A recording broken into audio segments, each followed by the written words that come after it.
This is a false flag warning.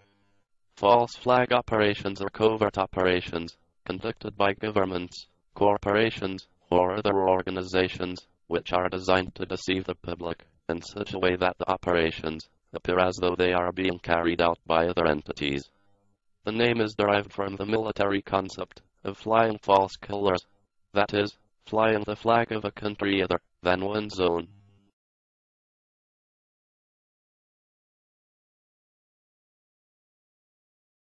In just 6 weeks, the world will come to Pittsburgh for the G20 summit.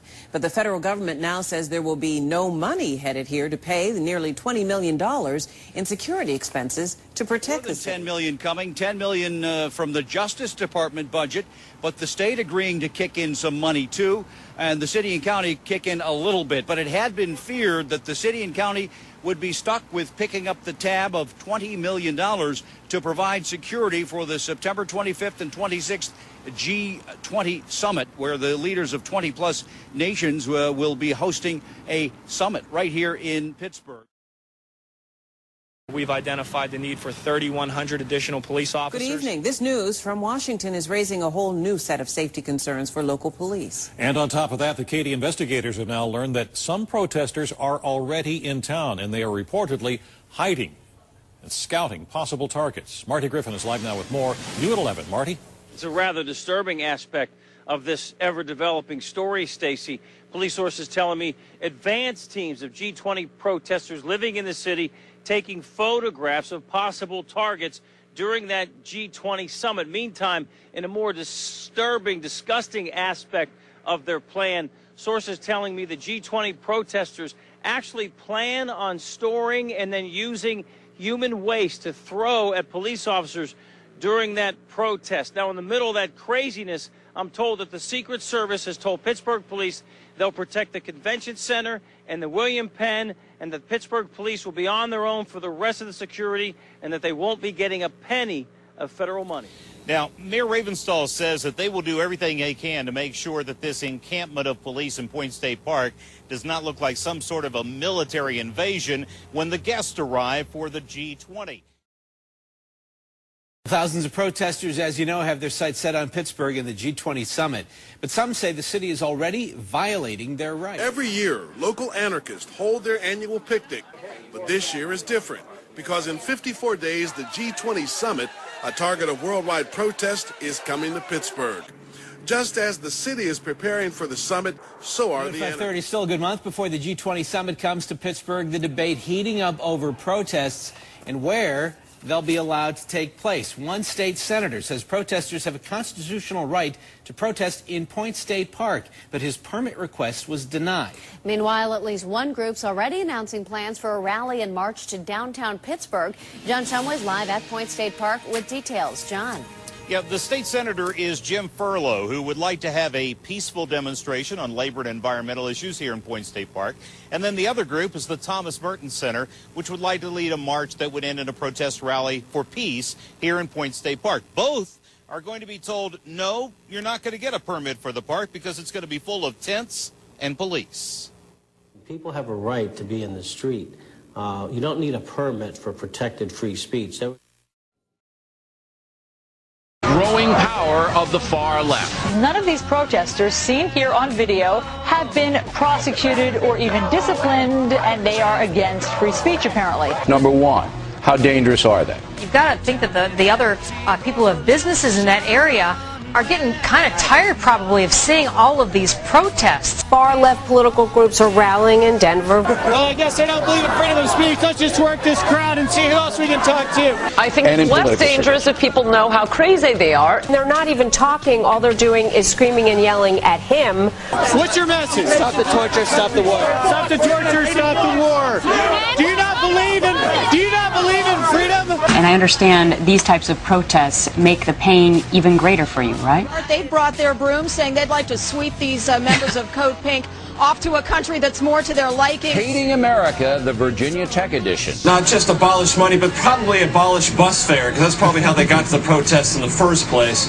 If you get a Kool-Aid campus, which is what you have at Columbia, and you shut him down and you silence him because you don't like what he says. The Students for a Democratic Society, of course, they've been, that's a resurrected bunch of left-wing wackos on college campuses. Preparing for the president's visit with an anti-war protest later today. And some folks say this is just unseemly. Please, Mr. Mayor, quit embarrassing the state of Utah. It's a shame, and it's just despicable that citizens are going to have to come out here to protect these Marines from anti-war protests. I mean, where do they get off doing this, and why do they think they're going to continue to be politely escorted out? So these are anarchists. They hate America. Did you ever feel in any danger out there with them?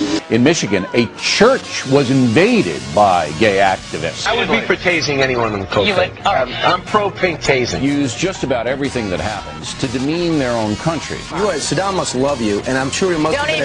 Is he anti-American? That anti-American sentiment then leads them to want anything but President Bush, so then they're going for Barack Obama. Is Rosie O'Donnell anti-American? How do you feel that Saddam Hussein held up the protest last weekend and said, isn't that great news? No, I don't. Did you ever ask any of them, look, why are you doing this? This is just crazy. Were you able to pull one aside? That anti-American, un-American spirit. These guys have no regard for safety and really just want to cause chaos. Tell me, if you were a cop, how much you'd want to whack this guy. At one point, with security so high and tensions on edge, don't you think they're going to get, at the very least, tased or beaten to a pulp? And of course they can't do it, and they have cameras, so they can't even sneak a punch into the groin or kick him or something. But the level of hatred that we're seeing on college campuses now is what we saw in the 60s. They don't want to hear, they shut their ears off, they do not want to hear reasoned debate. That there is a left-wing jihad that holds power at Columbia University. I'll submit to you that this would never have happened to a left-wing speaker.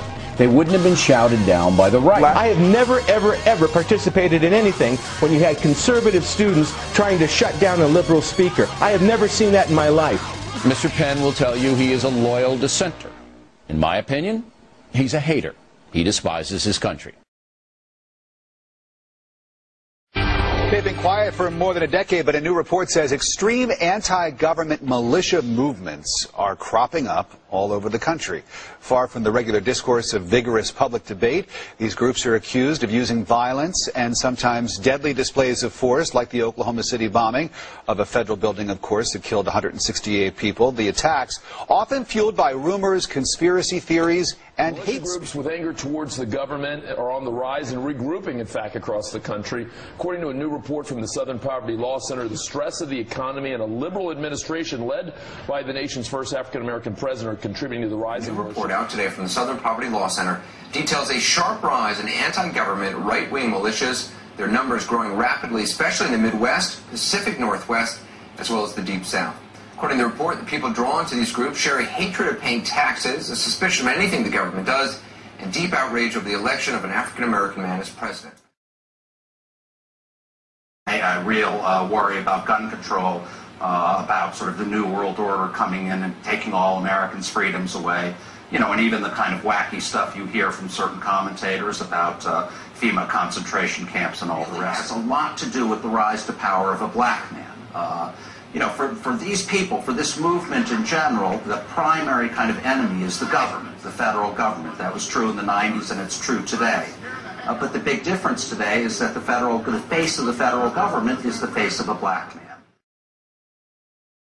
Tonight we have more details about whether you'll be able to get around during the G20 summit next month. We have learned there will be major disruptions to public transportation and traffic in and around downtown. Marty Griffin is live now with all of the details. Marty? Stacey, right now it's almost certain there will be no bus service downtown, no T service, no cab service. Most of the parking lots downtown will be shut down, and many of the streets will be shut down in the downtown area.